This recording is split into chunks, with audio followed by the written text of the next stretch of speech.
This is a reminder, if you've been doing the same eyeshadow for 20 or 30 years, as we mature, you want to do something different. So I'm going to demo what we used to do and what we should do now that might help, okay? First thing that we did, this is a handbook. If you learned your makeup in the 80s, the 90s, early 2000s, we all went real light all over.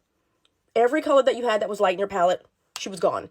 And what that does, as your lid kind of drops or protrudes, what that actually does is it makes the hang look more obvious. Instead, take more of a medium tone and go on and kind of contour that protruding situation a little more down. Look at that.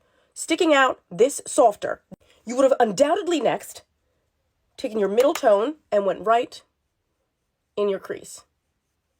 First of all, now that you got all that powder shadow on, nothing's even sticking. So if you can get it on, you're lucky. But when you finally achieve what you're trying to do, where'd it go?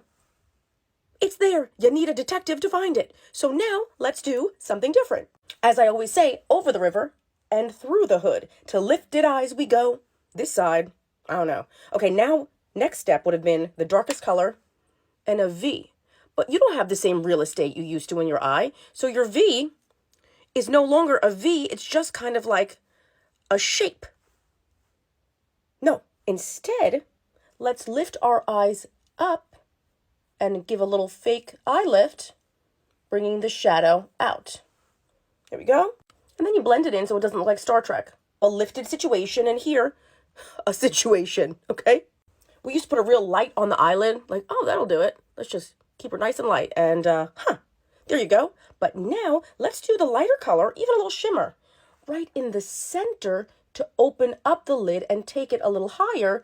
So when you look back, this catches the light beautifully, and this is just kind of just a patch. Eyeliner, we used to go straight across the lid, right? So let's do a regular liner straight across the lid.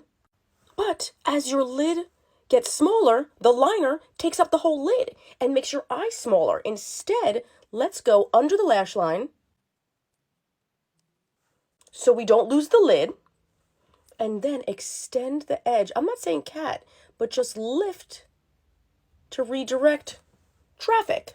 That's the L'Oreal Infallible. I like it because it's tiny and automatic, so I don't have to look for a sharpener, and it stays. Finally, don't line the inside like we did in middle school. Almost do like little dots, and then take the smudger on the other side and just smudge it up. You don't even need a new palette. You can just use what you have, but use it in a new way. This, okay, there it is. Don't worry, it's still there. And verse this. Let's go. Walking into 2024 like, what? We got this.